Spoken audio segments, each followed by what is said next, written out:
In my generation, on anybody's list of the most talented of leaders in my country would be Ed Rendell.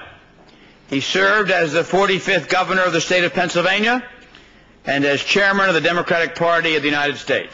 Ed Rendell. Thank you, Senator. Hello, everyone.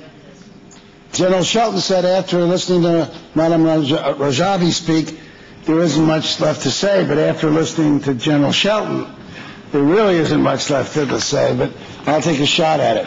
When we met in Geneva 4 or 5 weeks ago, the situation didn't look good. But since our meeting in Geneva, there have been some things to give us hope. Some progress has been made back in America.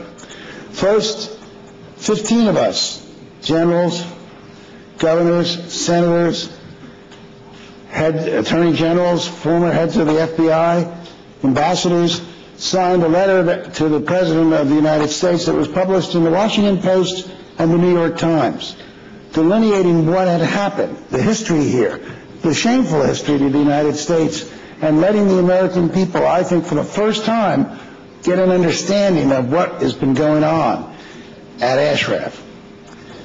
That was real substantial progress. Secondly, we had a rally before the White House. We literally stood before the White House with 5,000 people supporting the rally, and both Governor Ridge and myself and many others, Desmond Tutu's wife, we were all there urging the United States to take action to save human lives. And as Governor Ridge said to me that day, he said, did you ever think when you were growing up and when you started to become an elected official that we'd be standing outside the White House protesting the actions or the inactions of the government of the United States? And that's one of the great things about America, and it got a lot of attention. We were on national TV, and the rally, again, helped bring this matter more to the American people's attention.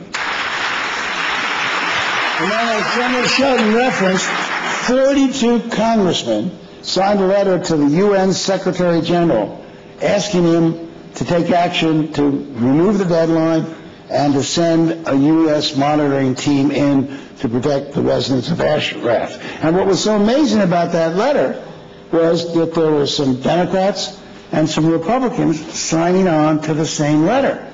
So it's a big, impactful statement to show that there's a bipartisan appeal here. And that has to put the administration on notice that the Congress is watching. The American people are starting to watch, but so is the Congress itself. And then Secretary Clinton has been making statements that give us real reason to hope that the listing is near. Secretary Clinton was quoted last week as saying that she understood what the European Union did in its delisting of the MEK as a terrorist organization, and she saw the opinion of the European Union that there was no evidence, and she's aware of that opinion. They're doing their own independent review, and they're going to make a decision soon. The fact that she talked about the European Union's delisting, the fact that she talked about the fact that that respected body found no evidence, is reason for us to hope. Those are all good things, but time is running out. Time is running out. First, we need to delist and delist quickly for the reasons that General Shelton said. Let's strip away any other excuse, any possible excuse that the Iraqi government has